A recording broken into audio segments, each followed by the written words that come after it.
Hello guys, gagawa ako ng tinapa. Itatry ko to.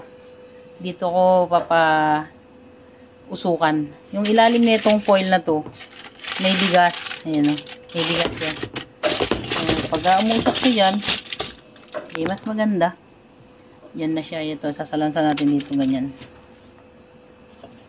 Yan. May asin na yung tinapa. Tingnan natin kung anong kahihinatnan. Kung maganda ba.